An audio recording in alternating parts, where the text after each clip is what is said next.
Hello, everybody, and welcome to the Tuesday edition of Video Clips, which is brought to you by WellnessForumHealth, the Wellness Forum Institute for Health Studies. And the first thing, everybody loves free stuff, so I'm going to remind you our boot camp starts in just a couple days.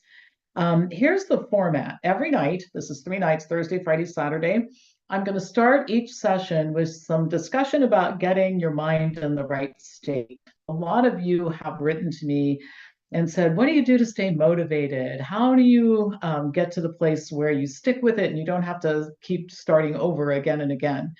So I'm going to address that. I have a lot of ideas about how people make that mental shift and some tools and tips that I can give you.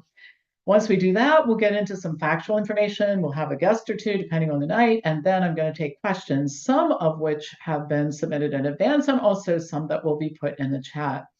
I'm also taking into consideration the things that you're asking about. So, for example, a lot of you have questions about vitamin D, particularly after last week's video. So I have decided instead of just answering questions, I'm just going to include a segment on it, which will give you a lot of evidence and perspective in terms of making up your own mind about vitamin D. So anyway, and one thing I want to say about this too, I mentioned last week in last week's video that people scream at me about the vitamin D issue, and they often send articles saying, read this because it proves that you're wrong. Well, that happened last week, and I hate to tell you this, but the articles that people sent me prove that I'm right. So a couple recommendations I'll make. First of all, read the articles before you send them to me. And if anybody who sent articles last week actually thought that those were helpful, I'll remind you that a poorly designed study with limited follow-up measuring a surrogate marker that shows improvement by only 1% is not evidence that vitamin D is either a great idea or safe, right? So learning how to read the medical literature is important. We teach all our members that, and I actually offer a course once a year that helps people to understand that as well, how to do better in that regard.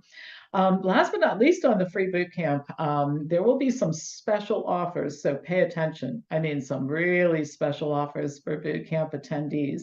And they're going to be for a limited time. So you have to do something about some of this special stuff. I'm not going to tell you about it until Thursday, Friday, and Saturday night. But there will be a limited time to take advantage of some of these things that I think you're really going to want to do. All right, so first topic is the mythical disease of adrenal fatigue. And it's come up recently in several conversations I've had with people, emails I've gotten from people. So I thought it might be worth spending some time on it. So first of all, the concept of adrenal fatigue is promoted by a lot of social media influencers and alternative and functional medicine doctors and supplement sellers as a condition that's very common and requires specialized treatment. The diagnosis is often made via lists of symptoms on websites that promote cures for adrenal fatigue or in an alternative doctor's office who labels the person as having this mythical condition in response to some of these symptoms. So I actually visited some of these websites. I mean, you could spend all weekend on it if you wanted to. And almost any symptom that anybody could experience at any time could qualify for adrenal fatigue. So I went to one. This guy's supposed to have like huge practice that's dedicated to adrenal fatigue, drlam.com. And here are just a few of the symptoms listed on his site. Waking up in the middle of the night for no reason, irritable under stress. That's so unusual for people to be irritable under stress. It is really part of the disease state, right? Feeling tired in the afternoon, electromagnetic force sensitivity, body feeling tense all over, electrolyte imbalance despite normal lab values. In other words, even though your blood tests are normal, we know you have it anyway. Dr. James Wilson, who sells a complete line of supplements to treat adrenal fatigue, lists struggling to keep up with life's daily demands and not having fun anymore as symptoms that you might have adrenal fatigue. For between $156 and $219 per month for these special supplements, you can be ready to keep up with life and have fun again, apparently. Dr. Wilson also has some dietary recommendations. People with adrenal fatigue should eat breakfast as opposed to people who don't have it. And they should combine fat, protein, and carbohydrate at every meal, which is almost impossible not to do.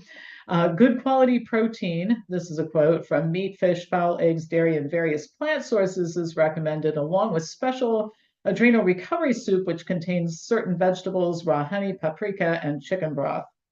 Now, there are some foods that people who have adrenal fatigue should definitely stay away from, and those include bananas, raisins, dates, figs, oranges, and grapefruit. Not good for people with adrenal fatigue. Now, there's not a single reference on his website for any of this or for his supplements. So we refer to this at Wellness Forum as just making stuff up. And the problem is that it can harm people, which I'll get to in a minute.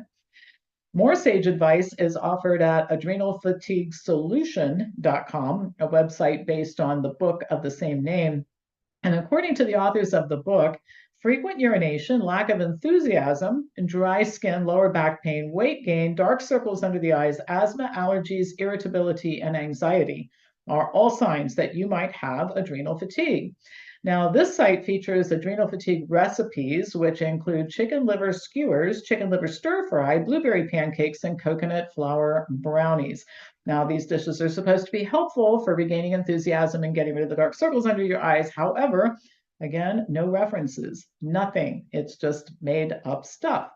So there's no such thing as adrenal fatigue. In fact, a 2016 systematic review concluded after reviewing all the medical literature, there's no such thing. It's not a real medical condition. It's a myth.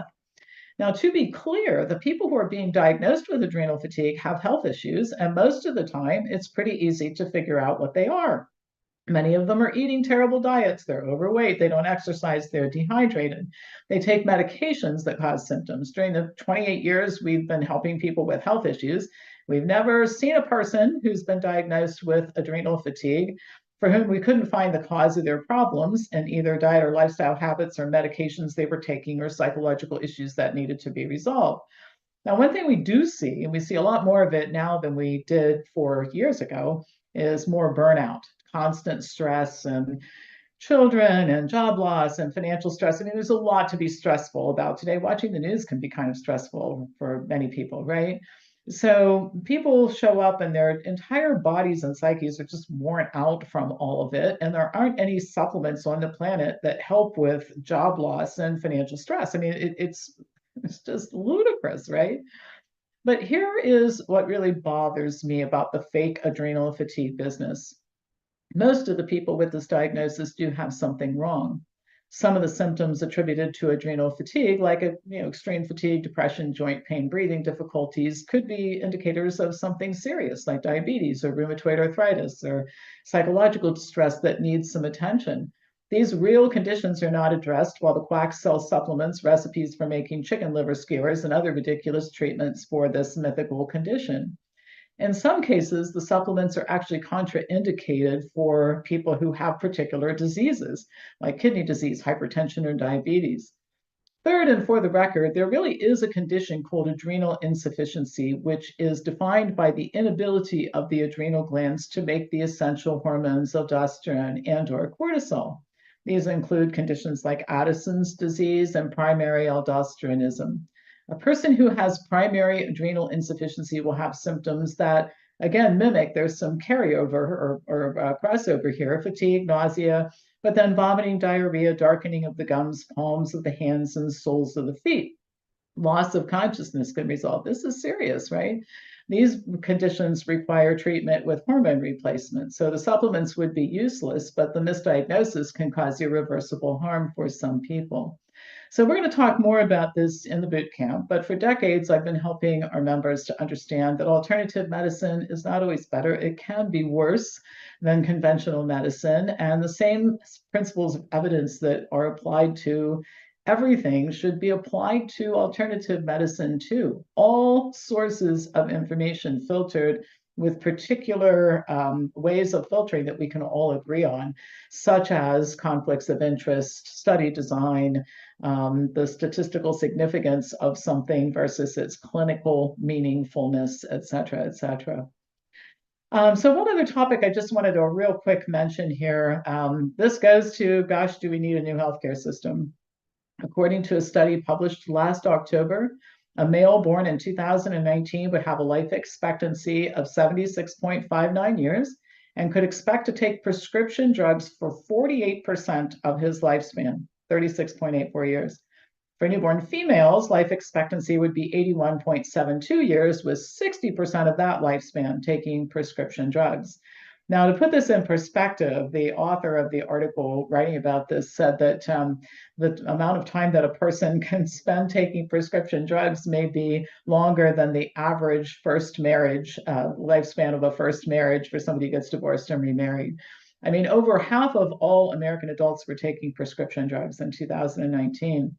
For adults 65 and older, 42% were taking 5 or more drugs, and the hypothetical newborn male born in 2019 would spend 15% of his life taking 5 or more drugs, and for females born the same year, 20% taking 5 or more drugs. PolyPharmacy is the term for it. The bottom line, most people in our country are sick and getting sicker. If you're one of them and you want out of the medical mill, join us for 3 nights this week and we'll show you how to do it. And if you're not in the medical mill, how to keep yourself the heck out of it. It's not a good place to be. And remember, in Central Ohio, our clinic is open, so feel free to email me at pampopper@msn.com if you want details.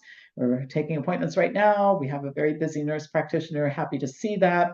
And also remember, our first group of Food Over Medicine clubs will be starting in June. There's still time to get trained and be ready to do that. If you're interested, that's how we're going to generate interest to build clinics. And if you're a health professional who wants to get out of conventional practice and you're looking for ways to do what we do, send me an email and I will send you some details and we can set up a phone call and talk about how to get you out of the medical mill and into a practice that's a whole lot more fun, like the one we have at Wellness Forum.